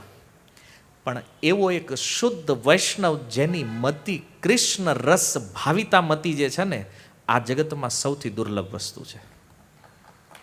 ગૌડીય ધારા આને પ્રાપ્ત કરવાનો ફોકસ કરે છે. અને પ્રભુપાદ જે કૃષ્ણ કોન્શિયસનેસ શબ્દ લીધો છે ને, અહીંથી આ જ શ્લોકનો શબ્દ છે ને, કૃષ્ણ ભક્તિ રસ ભાવિતા મતિ. અહીંથી પ્રભુપાદ જે ઉઠાવ્યું છે કૃષ્ણ કોન્શિયસનેસ, આ મતિ આ પ્રાપ્ત થવી બહુ. દુનિયામાં મોટામાં મોટા સાધુઓ મળી જાય તમને, પરમ વૈરાગી, પરમ જ્ઞાની, પણ કૃષ્ણ ભક્તિ રસ ભાવિતા મતિ આ સાધુ જગતમાં દુર્લભ છે. અને ચૈતન્ય મહાપ્રભુ કહે છે કે આવો જો કોઈ વૈષ્ણવ ભક્ત મળે તો સમજી લો આનથી શ્રેષ્ઠ વ્યક્તિ જગતમાં બીજો કોઈ નથી, જેની આવી મતિ છે. એને તો આના માટે શું કરવાનું? તત્ર લૌલ્યમ અપિમૂલ્યમ એકલમ જન્મ કોટી સુકૃતેન લભ્યતે. કરોડો કરોડો જન્મના પુણ્ય ઉદિત થયા હોય ને તો સંગ મળે આવી સંભાવના છે આવા વૈષ્ણવ. આટલું દુર્લભ છે. તો એનું મૂલ્ય છે લૌલ્યમ. તમારી અંદર લાલસા હોવી જોઈએ આને પ્રાપ્ત કરવાની. અને આ લાલસા જેની બની છે ને, આને મળશે. કેમ? હૃદય સ્થિત પરમાત્મા જે છે ને, કૃપા કરીને કોઈ એવા સાધુને મોકલશે અથવા તમને એનો સંગ કરાવી દે, આને મળો જઈને. તમે જે ચાહો છો ને અહીંયા છે. લૌલ્યમ, લાલસા જરૂરી છે. એટલો દિવ્ય શ્લોક છે. આ પણ રૂપ ગોસ્વામીએ લખ્યો છે. કૃષ્ણ ભાવનામૃત થવાનું મૂલ્ય શું છે? લૌલ્યમ, લાલસા હોવી જોઈએ વૈષ્ણવ સેવાની. તો આવા ભક્તની સેવા મળતી હોય ને, કરોડો અરબો કામ છોડીને આ પહેલા કરવું જોઈએ. આ તીવ્રતા છે ભક્તિ યોગની. અને રાજા કુલશેખર આલવાર, એની તીવ્રતા તો કંઈક અલગ લેવલ ઉપર છે. શ્રીરંગમ દૂર છે, એનું સ્થાન દૂર છે. એને થયું ક્યારે જાવ અને વૈષ્ણવની સેવા કરું. તો આવી લાલસા આપણે પણ ઘરે રહીને કરીએ કે જો આ કથા બિલકુલ આપણને લાગુ, કારણ કે રાજા ગૃહસ્થ છે ને, તો આપણે પણ આપણા ઘરે રહી અને આવી લાલસા વૈષ્ણવો પ્રતિ આપણે કરી શકીએ છીએ. તો રાજ્યમાં એવી અફવા ફેલાણી કે રાજા શ્રીરંગમ જવાના છે, અને રોજ આ વાત થતી. કોઈ પણ વ્યક્તિ કહેતો કન્ફર્મ કે આજ આપણી પાસે પાક્કા ન્યૂઝ છે કે કાલ રાજા જવાના છે. કાલે વળી જોવે તો રાજા જાય નહીં, વળી એટલે ગયા તો નહીં, વળી બીજો આપણે સૂત્રોથી ખબર કાલ તો પાક્કું જવાના છે. આવી બધી વાતો મંડી થવા અને વાત ફેલાવા માંડી કે રાજાની લાલસા વધી રહી છે. શ્રીરંગમ ક્યારે મૂકીને વયા જાય નક્કી નહીં. યસ્ય નગરે ગુષ્યતે રંગ યાત્રા દિને દિને તમહમ શિરસા વંદે રાજા હમ કુલશેખરે. એક અદભુત શ્લોક એમના વિષયમાં છે કે યસ્ય નગરે ગુસ્યતે રંગયાત્રા દિને દિને, રોજ રોજ ચર્ચા થવા માંડી નગરમાં કે રાજા કુલશેખર શ્રીરંગમ જવાના છે. એને તો આવી તીવ્ર લાલસાવાળા જે રાજા છે, તમ અહમ શિરસા વંદે, મારા મસ્તકને ઝુકાવું છું એ રાજા કુલશેખર આલવારના ચરણોમાં. કે આવા અદ્ભુત દિવ્ય પ્રેમી ભગવાનના જે છે, લોકોમાં વાતો ચાલતી રહેતી. અને એવું નહોતું ખાલી શ્રીરંગમ જવાના વિષયમાં, ક્યારેક ક્યારેક રાજાનો મૂડ બદલાય, તિરુપતિ જવાનો મૂડ ચડી જાય ક્યારેક, હે ને. વેંકટાચલ જે છે ને, વેંકટાચલપતિ. વેંકટ કોને કહે છે ખબર? જાણો છો વેંકટ શબ્દનો અર્થ શું છે? પાપનો જે નાશ કરે છે એને કહે છે વેંકટ. અચલ માને પર્વત, જે પર્વત સ્થિર છે. પતિ માને સ્વામી, તો એ સ્થાનના જે સ્વામી છે વેંકટાચલપતિ, ભગવાન તિરુપતિ બાલાજી. તો યાદ કરતા રાજા કુલશેખર આલવાર તો ક્યારેક તિરુપતિની કેસટ ચડતી, તો એ કે હાલો આપણે તિરુપતિ જઈને, મારે તિરુપતિના દર્શન. અને ત્યાં પણ એક સુંદર સરોવર છે પુષ્કરણી તિરુપતિની અંદર, જે વૃંદાવનના રાધાકુંડની સમાન પવિત્ર માનવામાં આવે છે, વેંકટાચલ પર્વત ઉપર પુષ્કરણી. તેનું ક્યારે હું પુષ્કરણીમાં જઈને આચમન કર્યું, સ્નાન કરું. અને ક્યારેક ક્યારેક તો એવો ભાવ થઈ જતો કે કદાચ મને એ વેંકટાચલ પર એક ઘાસનું તણખલો બનવાનો અવસર મળી જાય ને, તોય હું, મારા માટે એ ભાગ્ય છે, એમ સૌભાગ્ય છે, ભગવાનના ધામમાં હું વાસ કરીશ. જો દાસતાનો ભાવ એનામાં. ક્યારેક હું એક પથ્થર બની જાઉં, ક્યારેક એવું લાગતું એનું પાણી હું બની જાઉં ત્યાં. આવો ભાવ કરતા અને નિત્ય ધામના વિષયમાં વિચાર કરતા રહેતા રાજા કુલશેખર આલવાર. તો તિરુપતિના વિષયમાં, ક્યારેક રંગનાથજીના વિષયમાં, શ્રીરંગમ જવાનું. અને પાછું આ મૂળ ક્યાં થાય એનું નક્કી નહીં. રાજ દરબારમાં બેઠા હોય, સિંહાસન ઉપર બેઠા હોય, અને કહી દે હાલો આપણે તિરુપતિ જવું છે. આ બધું મૂકીને હું નીકળું. હવે આજુબાજુમાં કોણ છે, મંત્રીઓ, આ તે બધું ભૂલી જતા. અને આ લાલસા કેવી હશે વિચારો, આસપાસનું કોઈ ભાન નહીં. અને પછી તો મંત્રીઓને થયું કે આ રાજાને થયું જ હું. હવે એને ખબર નથી, આ લાલસાને થોડી સમજવાના છે. એ આને કંઈક વળગાડ લાગે છે, કંઈક જોવરાવવું પડશે, એ ક્યાંને કંઈક વળગ્યું એવું લાગે છે. તો બધાને ખબર પડી કે આની ભગવાનમાં મતિ એવી લાગી છે ને, એટલે આ પ્રોબ્લેમ. એક કામ કરો, રાજાને કંઈક સ્થિર કરીએ, એવું કરીએ. તો રાજાએ જ તે સામેથી એવી વ્યવસ્થા કરી કે મારે કથા સાંભળવી છે. તો રાજ્યમાં જેટલા વિદ્વાનો હતા એને બોલાવ્યા, અને રોજ એમની પાસેથી કથા શ્રવણ ચાલતું રહેતું. ક્યારેક મહાભારત સાંભળે, ક્યારેક રામાયણ, ક્યારેક પુરાણ, અલગ અલગ શાસ્ત્રોમાંથી અલગ અલગ કથાઓ સાંભળતા રહેતા ભગવાનની. અને એણે બહુ શ્રવણ કર્યું રાજાએ. અને શ્રવણમાંથી એણે કાંઈક મોતી કાઢ્યા. મતલબ જે સાંભળ્યું છે ને એમાંથી સારી સારી વાતો જે છે એને મોતીના રૂપમાં સ્વીકારી અને એની એક માળા બનાવી, એક ગ્રંથ લખ્યો એમણે, જે મુકુંદ માલા સ્તોત્રના નામથી પ્રસિદ્ધ. પ્રભુપાદજી આનું ટ્રાન્સલેશન કર્યું છે, મુકુંદ માલા સ્તોત્ર. એવો અદ્ભુત દિવ્ય ગ્રંથ છે કે આને ખાલી કોઈ સમજી લે ને ભક્તિમાં સ્થિર થઈ જાય. એવો દિવ્ય ગ્રંથ એમણે લખ્યો છે. આ એક માળા બનાવી, જે એણે સાંભળ્યું છે એના મોતીઓની, એટલે કહેવાનો અર્થ એવો એક ગ્રંથ એમણે રચના કરી. અને જેટલું શાસ્ત્ર સાંભળતા એમાં રામાયણ એમને સૌથી વધારે પ્રિય. અને રામાયણ સાંભળે ને ત્યારે તો આમ પાગલ થઈ જતા એકદમ. તો પેલા મંત્રીઓ માનતા કે આ રાજાને કાંઈક તો બીમારી છે, અગર હાવ આમ ગાંડા ન કાઢે. તો હવે આને દૂર કેમ કરવી? તો એક ઓર વિલક્ષણ ઘટના બની રામાયણ સાંભળતા સાંભળતા. તો એ વિલક્ષણ ઘટના શું છે એ આપણે આવતા શુક્રવારે ચર્ચા કરીશું. હરે કૃષ્ણ. શીલ પ્રભુપાદ કી નિતાય ગૌર પ્રેમાનંદે. તો જો 2 પ્રસંગ બન્યા છે રામાયણના, બહુ અદ્ભુત છે. તો આવતી વખતે આપણે સાંભળશું નેક્સ્ટ પ્રવચનમાં આ બંને ઘટનાઓ શું હતી અને એમાં કેવી રીતે ભગવાન રામ પ્રતિ એમનો જે પ્રેમ છે એમણે પ્રદર્શિત કર્યો છે.